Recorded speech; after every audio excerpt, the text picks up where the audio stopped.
네. 지난번에, 아들레이드에 임직식 갔다 와서 코로나에 걸렸는데, 이번엔 브리즈번에 설리베에 갔다 와서 또 코로나에 걸려왔습니다. 어디 못 가겠다가 하는 생각이 듭니다. 아무튼 이렇게 온라인으로 말씀을 전하게 되어서, 성도님들께 죄송한 마음입니다. 원래 오늘 성찬회식도 진행해야 되는데, 다음 주에, 우리 부활주일에 같이 성찬회식도, 하도록 그렇게 하겠습니다. 미리 한 주 동안, 고난주간이고 또 성찬에 관해서도 함께 묵상하는 그런 시간을 삼도록 그렇게 하겠습니다. 중세교회로부터 초대교회로의 회복을 추구했던 종교개혁은 여러 가지 측면에서 가톨릭 교회와는 다른 입장을 취했습니다. 그 중에 하나가 성찬에 관한 것입니다.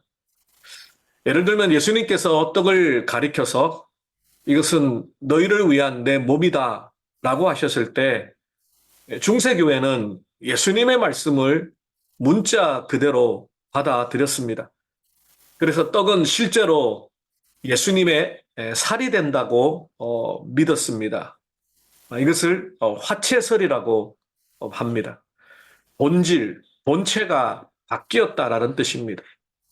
외형적으로는 떡일지 모르지만 입안에 넣는 순간에 예수님의 본질적인, 본체적인 살로 바뀐다라고 해석을 했던 겁니다. 하지만 이런 가르침 때문에 중세교회는 수많은 미신들이 생겼습니다. 떡과 그리스도의 몸을 본질적인, 본체적인 동일시를 하는 오류 때문에 성도들이 떡 앞에서 절을 하기도 하고 또 무릎을 꿇어 경의를 표하기도 하였습니다. 그래서 종교개혁가 켈빈은 화채설이 아니라 영적인 임재설을 주장하게 됩니다. 여기서 임재설이라는 것은 하늘에 계신 그리스도께서 이 땅에 내려오시는 것이 아니라 우리가 성찬의식을 하는 동안에 땅에 있는 우리가 마치 하늘로 들려 올려져서 그리스도의 영광의 임재 가운데 마지막 부활의 때와 같은 그런 은혜의 경험을 영적으로 성령의 은혜로 하게 된다라는 의미입니다. 그래서 우리가 다음 주일에 행하게 될 성찬의식을 미리 기도하고 준비하는 마음으로 함께 말씀을 묵상하도록 하겠습니다. 오늘 본문은 이렇게 시작합니다. 때가 이름에 예수께서 사도들과 함께 앉으사 이르시되 내가 고난을 받기 전에 너희와 함께 유월절 먹기를 원하고 원하였노라. 저는 이 본문의 말씀을 읽을 때에 예수님께서 원하고 원하셨다라는 강조의 표현을 오늘 본문이 기록하고 있습니다. 예수님께서 십자가를 지시기 전에 제자들과 함께 유월절 만찬을 하시기를 간절히 원하셨다는 겁니다.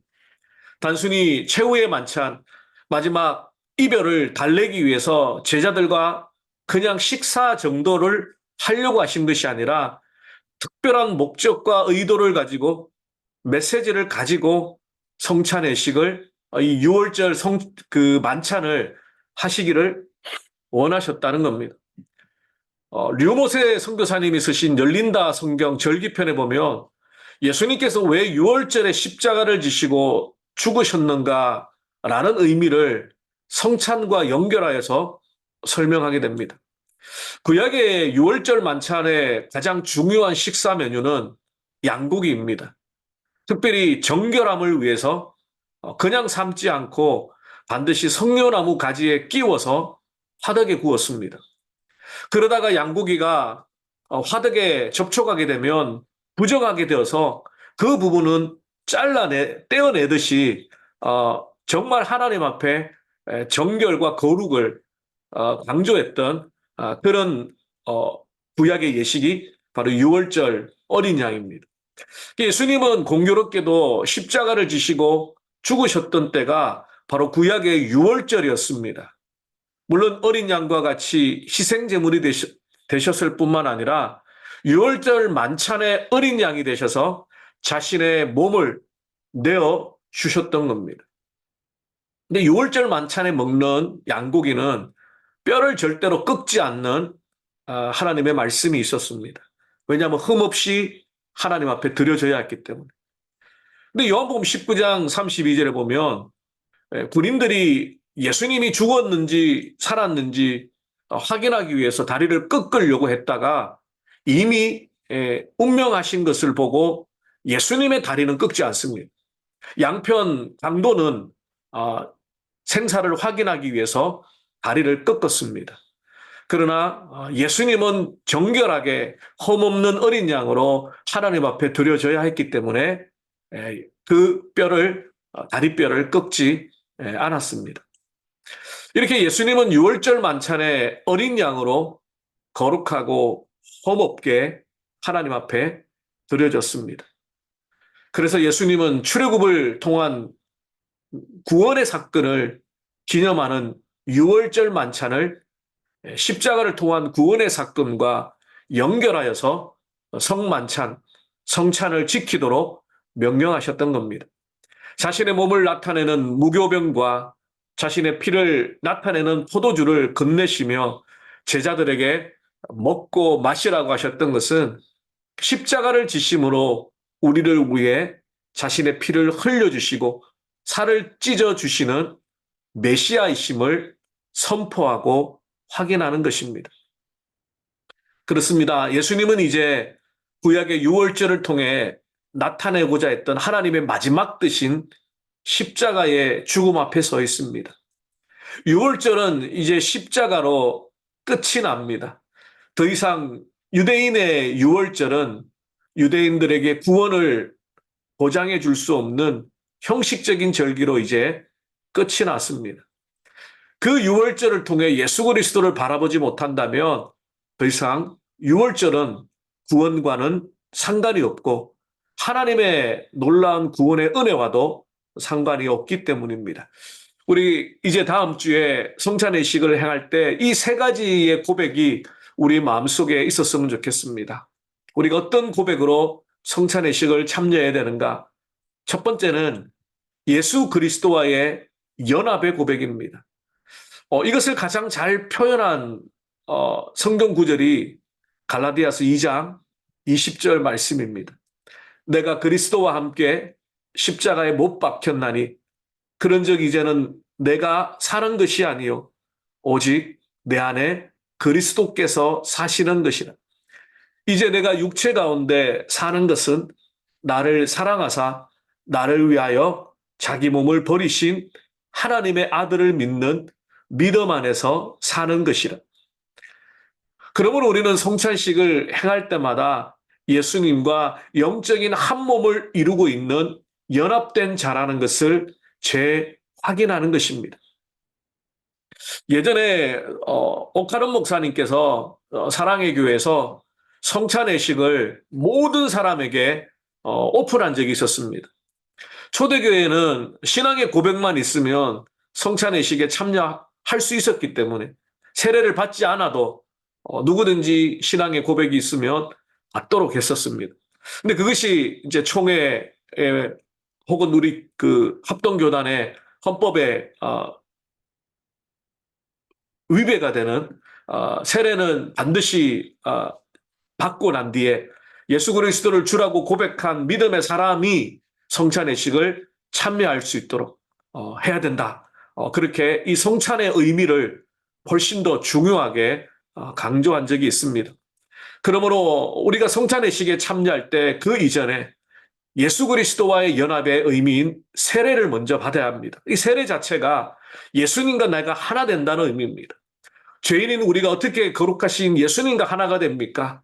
예수 그리스도의 보혈의 피를 믿는 믿음으로 말미암아 하나님께서 우리에게 주신 그 구원의 축복을 세례를 통하여 확인하는 것이고, 그래서 세례받은 자들이, 그 세례는 평생에 한 번 받습니다. 유아 세례를 받든 아니면 성인이 되어서 세례를 받든 세례는 평생 한 번 받습니다. 그러나 성찬은 매번 우리의 신앙이 예수님과 내가 연합되었다라는 것을 확인하기 위해서 성찬의식을 반드시 참여해야 되고 또 그것을 통하여 내가 예수님과 함께 십자가에 못 박혀 죽었고 이제 내가 사는 것은 내가 사는 것이 아니라 예수님이 내 안에 사는 것이다 라는 신앙의 고백을 하기 위해서 우리는 성찬의식을 참여해야 합니다. 그래서 성찬의식을 할 때마다 예수님이 내 안에 계시다.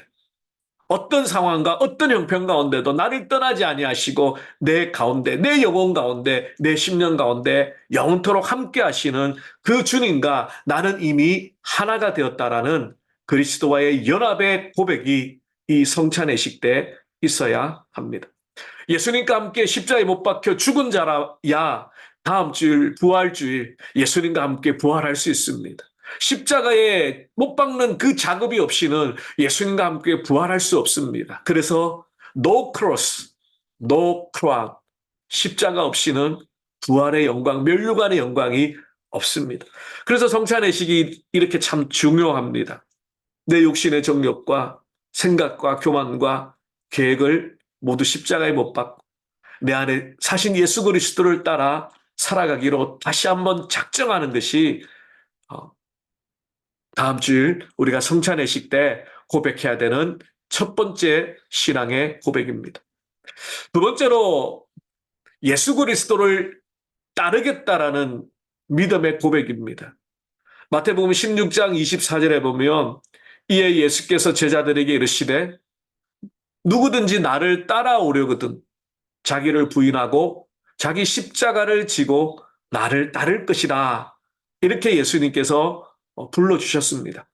이 부르심은 2000년 전 사도들에게만 해당되는 것이 아니라 오늘날 목회자나 중직자나 선교사님에만 해당되는 게 아니라 예수님을 위해 살고자 하는, 예수를 믿고자 하는 모든 그리스도인들에게 해당되는 부르심입니다. 우리가 성찬의식을 행할 때마다 우리를 위하여 피 흘려주신 또 살을 찢어주신 그 예수님의 사랑을 이 떡과 포도주를 마실 때마다 고백하며 더 나아가 나도 예수님의 뒤를 따라가겠습니다. 나도 세상의 길이 아니라 예수님의 길, 그 십자가의 좁은 길, 좁은 문으로 따라가겠습니다. 라는 신앙의 고백이 함께 있는 것입니다. 그렇습니다. 예수님께서 우리를 위하여서 십자가를 지시며 자신의 피를 흘려주셨고 살을 찢어주셨습니다. 우리가 예수님을 따라가다 보면 예수님을 믿으며 살다 보면 많은 고난이 있습니다. 어려움이 있습니다. 예수님 정도는 아니지만 억울하기도 합니다. 그리고 많은 조롱과 멸시를 받기도 합니다. 예수 믿는 것 때문에 많은 어려움을 겪지만 우리가 그 믿음을 포기할 수 없는 이유는 예수님이 먼저 그 십자가의 길을 가셨기 때문입니다. 예수님이 그냥 말만 하시고 십자가 없이 영광의 길로 가셨다면 우리는 그 예수님의 뒤를 따라갈 수가 없죠. 그런데 예수님께서 하늘의 영광의 보좌를 버리시고 친히 이 땅에 오셨고 우리와 같은 사람의 모습으로 사셨고 그리고 마지막 아무런 이유 없이 억울하게 십자가를 지시고 운명하셨기 때문에 그리고 그 길을 우리를 향해 따라오라고 말씀하셨기 때문에 그래서 우리는 좁은 길, 좁은 문이지만 주님이 먼저 그 걸어가신 그 길을 기꺼이 따라가겠다라고 고백하는 것이 성찬의식의 두 번째 고백입니다.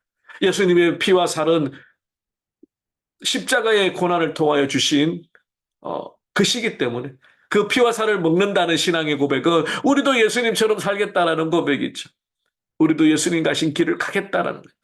비록 우리는 부족하고 어렵고 힘들지만 주님이 가신 그 길을 따라가겠다는 고백이 우리에게 있기를 원합니다.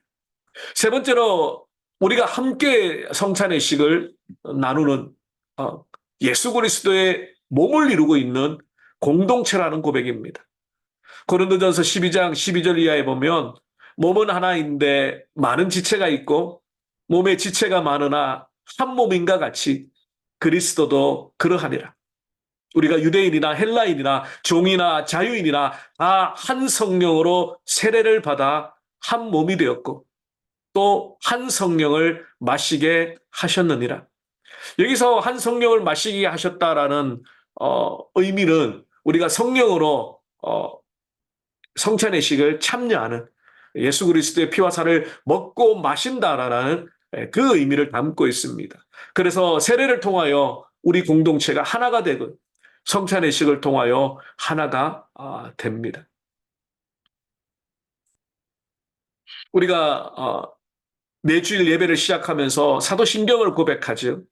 그 고백 중에 거룩한 공교회와 성도의 교제를 믿는다는 내용이 나옵니다. 여기서 나오는 교제는 단순히 펠로십을 의미하는 정도의 수준, 같이 뭐 교제하고 뭐 대화 나누고 친근하게 지낸다라는 의미를 넘어섭니다. 원래 사도신경은 라틴어로 기록이 되었습니다. 그래서 이 교제라는 성도의 교제라는 이 단어가 라틴어로 두 단어가 합쳐져 있습니다.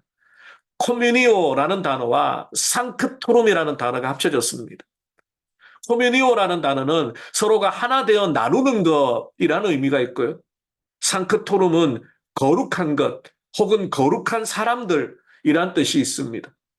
그래서 성도의 교제라는 것은 거룩한 자들이 거룩한 것을 통하여 하나됨을 누리는 것이다 라고 정의할 수 있습니다. 바로 세례와 성찬을 통하여 하나님의 백성의 하나됨을 누리고 확인하는 것입니다. 지난 주일에 세례식을 하면서 제가 성부와 성자와 성령의 이름으로 세례를 공포했을 때 성도님들이 다 함께 아멘으로 화답했습니다. 바로 그 화답이 우리가 예수 그리스도 안에서 하나라는 것을 고백하는 것이죠. 그리고 이제 다음 주에 있을 성찬의식을 통하여 우리가 예수님의 피와 살을 함께 먹고 마시는 하나가 되는 성령의 역사와 회복을 경험하게 됩니다.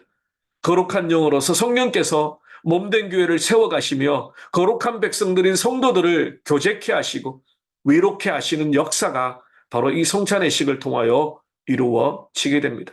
더 나아가 예배 가운데 소그룹 모임 가운데 식탁의 교제 가운데 확인되어지는 것입니다. 말씀을 정리하겠습니다. 사랑하는 성도 여러분, 성찬식을 바라보는 가톨릭 교회와 개혁 교회의 가장 큰 차이는 여기에 있습니다. 가톨릭 교회는 성찬을 희생제사의 개념으로 포커스를 맞춥니다.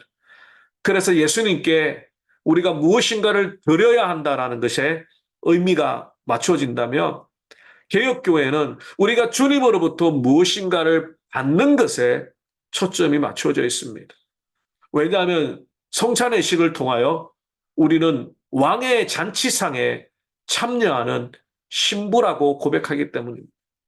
그래서 성찬의 본질은 식사의 개념입니다. 우리가 영어로 성찬의식을 Holy Communion이라고 하기도 하지만 The Lord's Supper라고 말하죠. 그러니까 왕이신 주님께서 자신의 백성들에게 베푸시는 식사가 성찬입니다. 어떻게 해요? 예수님의 몸과 피를 흘려주심으로 우리에게 그 왕의 잔치에 초대한다는 겁니다. 사실 이런 신앙의 고백은 구약 성경에도 대표적으로 시편 23편 5절에 나옵니다. 주께서 내 원수의 목전에서 내게 상을 차려주시고 기름을 내 머리에 부으셨으니 내 잔이 넘치나이다. 이때 상으로 번역된 단어는 식탁을 말합니다. 그러므로 가톨릭 교회는 죄사함의 은혜를 받기 위해 뭔가를 드려야 한다고 생각했지만 개혁교회는 주님께서 주시는 은혜를 받고 감사의 찬송을 부를 뿐입니다.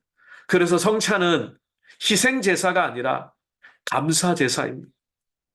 그리고 궁극적으로 이 성찬은 다시 오실 예수님을 통하여 완전히 승리한 하나님의 나라에서 영원토록 하나님과 얼굴과 얼굴을 맞대고 함께 먹고 마시는 소망의 식사, 영광의 식사를 미리 보여주는 것이 성찬의식입니다.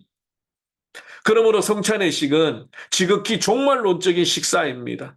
종말론적인 약속입니다. 종말론적인 만찬입니다. 종말론적인 축제입니다. 지금 예수님의 피와 살을 먹고 마심으로 우리는 장차 들어갈 영광의 하나님의 나라에 하나님이 베풀어 주시는 그 영광의 식탁을 미리 이 땅에서 경험하는 것, 그것이 바로 예수님의 피와 살을 먹는 성찬의식입니다. 이번 주간 주간을 지나고 부활주일에 주님과 함께 십자가에 못 박혀 죽고 주님과 함께 부활할 이 소망을 가지고 성찬의식을 함께 행함으로 나와 예수님과의 연합, 그리고 내가 예수님을 따르겠다라는 신앙의 고백, 그 십자가의 길을 함께 따라가는 우리 믿음의 공동체가 하나 되는 연합의 고백이, 그리고 마지막 최후의 승리를 소망하는 왕의 식탁이라는 것을 기억하고 기쁨으로 감사함으로 성찬의식을 준비하고 참여하는 저와 여러분이 되시기를 주님의 이름으로 축원합니다. 기도하겠습니다. 살아계신 주님 감사합니다. 오늘 코로나로 인하여서 이렇게 성찬의식을 다음 주로 연기하게 되었지만 고난주간과 또 다음 부활주일 성찬의식을 미리 생각하며 한 주 동안 성찬의 의미를 깊이 묵상하고 예수님의 십자가의 고난을 깊이 묵상하는 한 주간이 되게 하여 주시옵소서.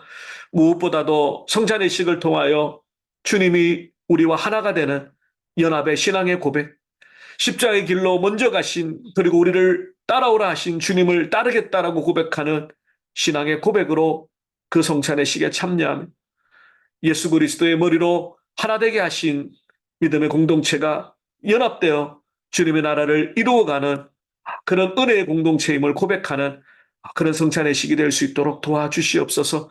특별히 성찬의식을 통하여 마지막 최후의 승리, 하나님이 베풀어 주시는 왕의 혼인잔치에 참여하여 영원토록 누리게 될 그 만찬을 기대하며 소망하며 끝까지 인내함으로 주님의 십자가를 따라가는 그런 결단이 저희들에게 있게 하여 주시옵소서. 감사하고 우리 주 예수 그리스도 이름으로 기도 올리옵나이다. 아멘.